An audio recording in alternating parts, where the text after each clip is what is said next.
Assalamualaikum warahmatullahi wabarakatuh. Selamat pagi pemirsa. Salam pertanian Indonesia. Bapak Ibu petani di seluruh Indonesia, pada pagi hari ini kita akan bincang-bincang atau membincangkan mengenai pertanian di suatu negara. Jadi ada beberapa negara yang akan kita pilih untuk kita jadikan inspirasi dalam kita bertani tentunya. Ya. Salah satu yang sangat menarik sebagai studi banding virtual adalah Jepang atau Nippon. Nah ini sangat menarik untuk kita simak. Memang sejarah Jepang itu bisa kita lihat perkembangannya dari zaman tahun 1900-an. Nah, itu ada sebelumnya itu ada restorasi Meiji dan sebagainya. Yaitu dengan intinya adalah belajar dari negara barat. Nah, setelah itu memegang teknologi yang sangat baik. Nah, meskipun setelahnya itu kondisinya kalah perang di Perang Dunia Kedua. Tetapi kalau kita lihat sejarah, recovery dari negara Jepang meskipun kalah perang, tapi sangat cepat recovery-nya, perkembangannya. Oleh karena itu, perkembangan ini bisa kita lihat meskipun dari segi luasan negaranya tidak begitu luas sekali, tetapi bisa masuk di dalam jajaran elit perekonomian dunia. Ya, bisa kita lihat produk-produk elektronik Jepang beberapa dekade dulu juga sangat merajai. Bahkan saat ini industri otomotif Jepang merajai dunia. Ya, kita lihat produk-produk mobil ya, mobil, sepeda motor itu Jepang masih menguasai. Kemudian berikutnya kita lihat bagaimana perkembangan untuk di pertaniannya.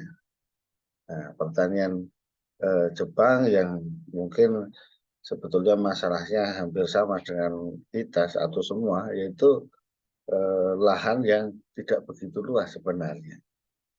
Ya, tetapi kita tidak pernah jarang mendengar masalah pangan.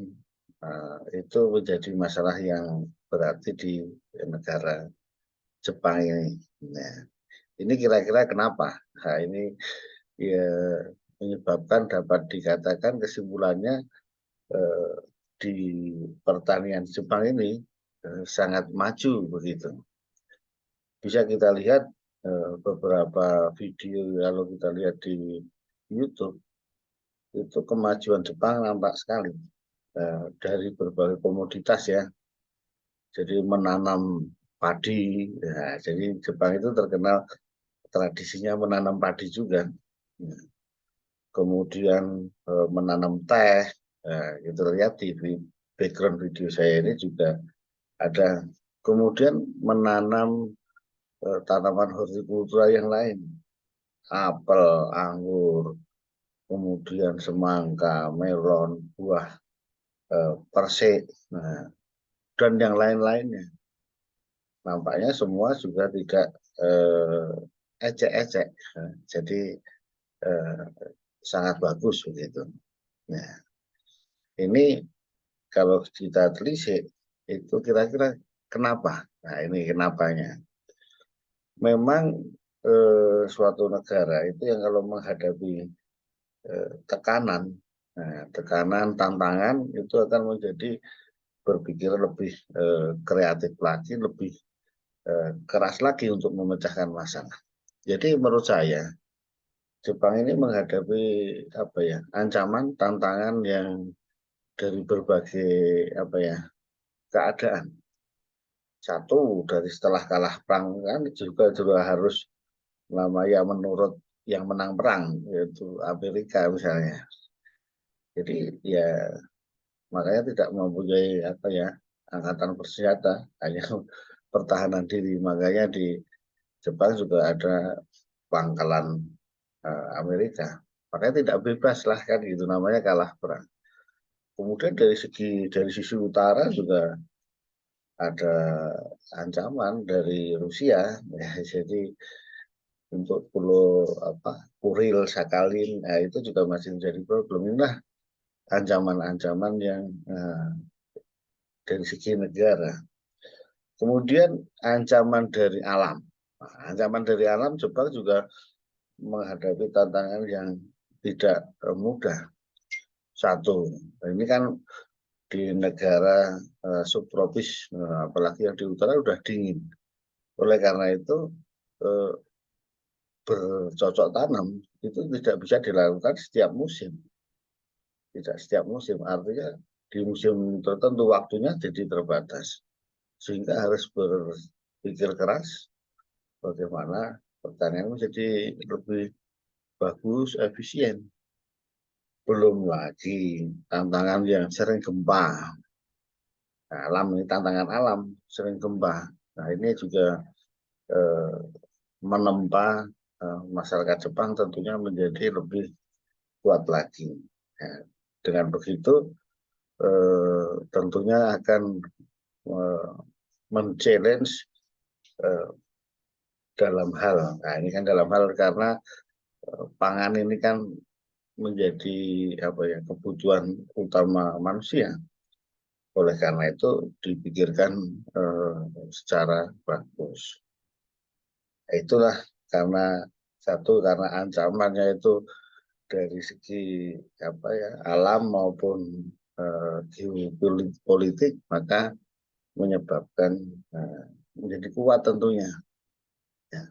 Dan salah satu kunci yang paling penting dari segi ini adalah Jepang, kita lihat dalam video-video ini menerapkan teknologi terbaru karena mereka mempunyai teknologi ini ya gitu. Contohnya yang paling apa ya dari dulu sudah menerapkan mekanisasi dan otomatisasi di pertanian. Itu sudah dari dulu sehingga pertanian lebih efisien. Dan terakhir ini kita lihat pemanfaatan smart farming.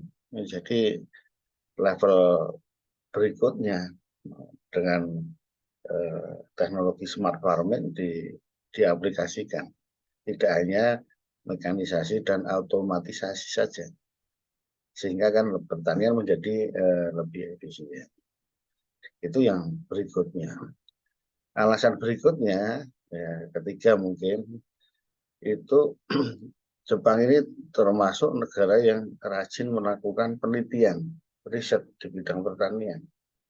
Coba kita lihat tulisan-tulisan orang Jepang, eh, termasuk yang mendunia juga.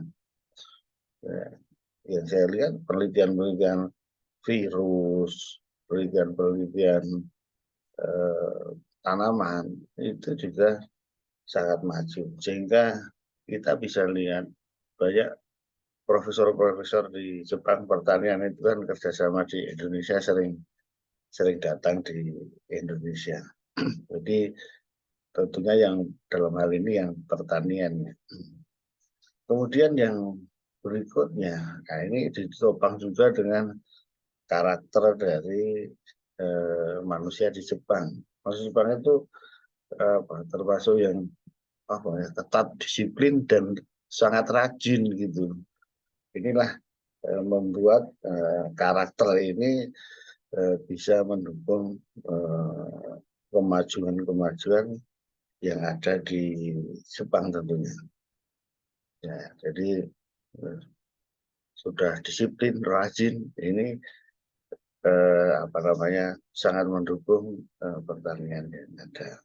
Jadi teknologi yang ada, teknologi terbaru, disiplin semangat, nah, itu kemudian riset-riset dilakukan untuk mendukung itu semua, sehingga menjadikan Jepang ini maju di dalam pertaniannya. Masih ingat ya, untuk di sapi ada daging sapi Wagyu yang itu daging paling enak dan paling mahal di dunia. Nah, itu salah satu hasil apa dari Jepang.